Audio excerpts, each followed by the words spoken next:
It has been 6 months since I bought a condo in Thailand to rent it out. My first tenant moved out and it's time to look back and reassess was it right or wrong. To remind you, I spent $72,000 to buy a condo. The 6 months my tenant took was since October until April, which is exactly a high season period in Thailand with the best weather and a lot of holidays like New Year and Christmas. So I'm additionally concerned about how to find a long-term tenant when the low season just kicked off. I saw a lot of criticizing comments to my previous part 1 video that occupation rate in hotels and places for rental is very low and pre-pandemic tourism level isn't reached yet. So to find a tenant can be challenging. However, I had to do my best. I can't stand having my investment not bring me any income at all.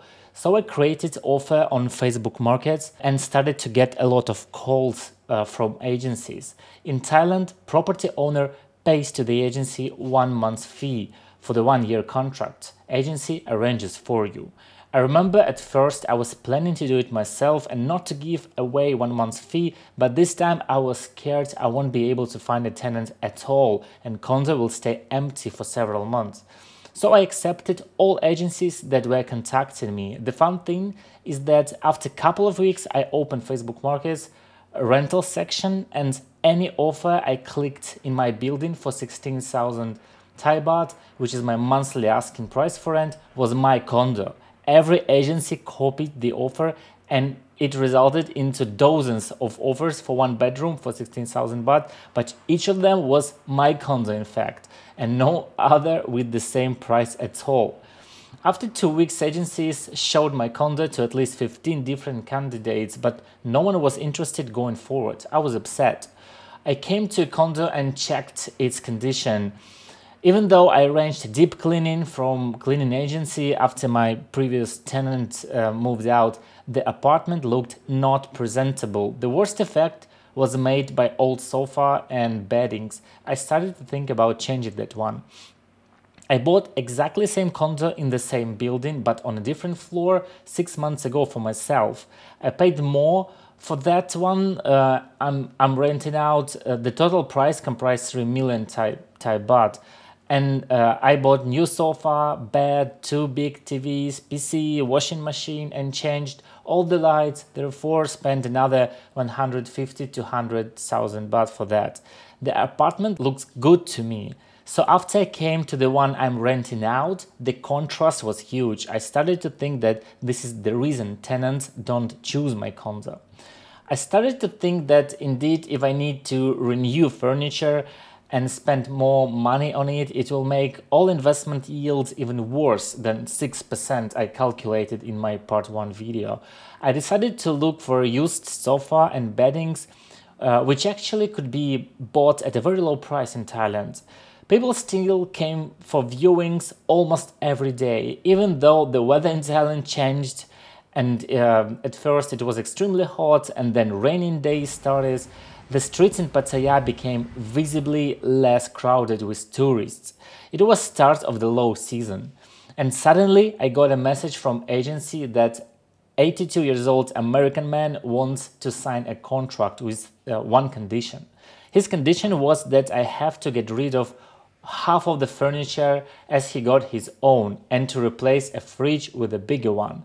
In return, he's ready to pay 17,000 baht monthly and make 2 months deposit for the 1-year rental contract.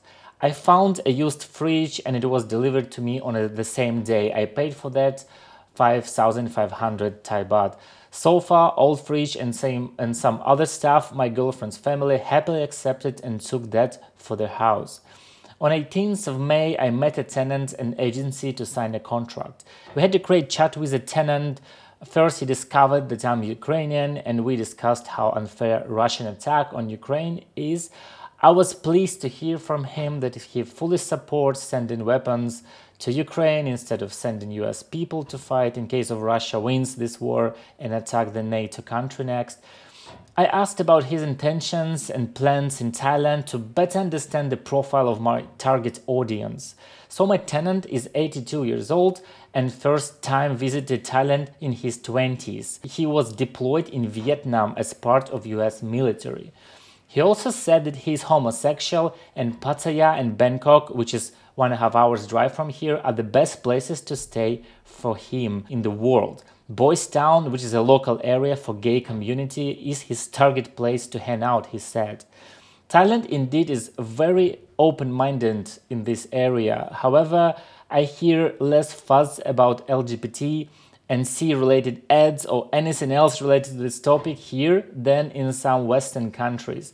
I think Thailand is the best place where all the conditions for diversity are created, but this is not brought into everyone's attention in an excessive, annoying way. So he said he plans to make his apartment his home. Also, I saw a comment to my previous part 1 video that it's hard to find a tenant here as the visa for Westerners is hard to make in Thailand. He said my tenant that he has indefinite permit to stay in Thailand, which is actually I never heard of before. For 50+ years old people, retirement visa is easy to make in Thailand. You just need to have 800,000 Thai baht in your bank account and show it to immigration office. Show your rental agreement and you get visa for 1 year. I made one for my mom by myself without any help. If you want to hear detailed story how to make a retirement visa in Thailand, please leave a comment below to this video. If there will be 10 comments for this, I'll make a separate video about the process. We signed a contract and I transferred 17,000 1 month fee to the agency, and now I have a tenant for at least 1 year. Let's look at the updated numbers now.